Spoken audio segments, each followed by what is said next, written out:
নমস্কার বন্ধুরা, আশা করি সবাই ভালো আছো। তো আজকে আমি ফেসবুকের একটা বিষয় নিয়ে আলোচনা করব, যে প্রত্যেকের সাথে হয়ে থাকে। তো রেস্ট্রিক্টেড মনিটাইজেশন। তো রেস্ট্রিক্টেড মনিটাইজেশন কিসের জন্য হয়? অনেকগুলো কারণ আছে।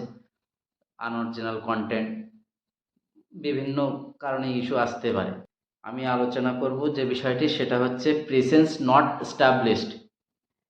প্রিসেন্স নট এস্টাবলিশডটা কি, সেই বিষয়ে আমি এখানে আলোচনা করব, যার কারণে মনিটাইজেশন রেস্ট্রিক্টেড হতে পারে। মানে রেস্ট্রিক্টেড হওয়া মানে মনিটাইজেশন যখন রেস্ট্রিক্টেড হয়ে যাবে, তখন আমরা সেখান থেকে কোনো পয়সা ইনকাম করতে পারবো না। তো এই রেস্ট্রিক্টেড মনিটাইজেশন আমি কিভাবে সলভ করব, সেটা আমি এখানে তুলে ধরবো।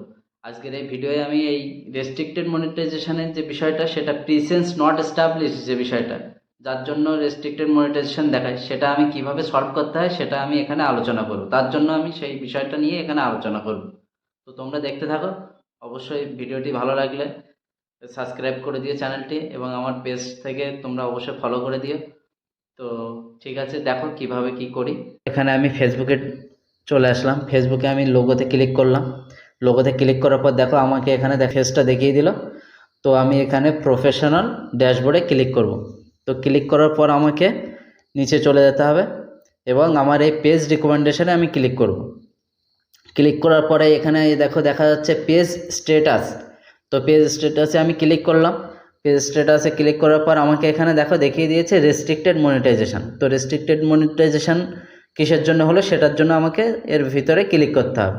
তো আমি ক্লিক করলাম। করার পরে আমাকে এখানে এই যে দেখিয়ে দিয়েছে monetisation issue. You may be at risk for monetization restrictions. See our partner monetization policies for more details. License not established, এটা কিসের জন্য দেখালো, যে আমার কিসের জন্য আমার পেজটি মানে ইস্যু এসছে সেটা আমাকে দেখিয়ে দিল। তো এখানে লেখা আছে কি, টেকনিক্যাল আমার যে চ্যানেলের নাম সেটা আছে has been on Facebook for less than 30 days or does not have enough followers or engagement to qualify for monetization. তো এটা প্রথম চান্সে এটা সবারই আসে। তো যাই হোক, এটা হচ্ছে 30 দিন পর আমার এই যে ভিডিও আমি আপলোড করতে করতে যখন আমার মানে পেজটি কন্টিনিউয়াসলি আমি ভিডিও আপলোড করে যাব, তারপর নিজে থেকেই এই 30 দিন পরে গিয়ে আমার এই রেস্ট্রিকশানটা উঠে যাবে। এই ভায়োলেশন যেটা দেখাচ্ছে, এই ভায়োলেশনটা পরবর্তীতে তুলে দেবে। তো এটাই ছিল আজকের ভিডিও, এই প্রিসেন্স নট এস্টাবলিশডটা। তো এটা অনেকে দেখে ভয় পেয়ে যায় যে আমার কি হয়ে গেল, আমার পেজটা হয়তো তাহলে আর এখান থেকে আর কিছু করতে পারবো না। পেজটা হয়ে 30 দিন পরে গিয়ে এই ফেসবুক থেকে প্রিসেন্স নট এস্টাবলিশ যে ইস্যুটা দেখাচ্ছে, এটা আপনার উঠে যাবে। তো এটাই আজকের ভিডিও ছিল।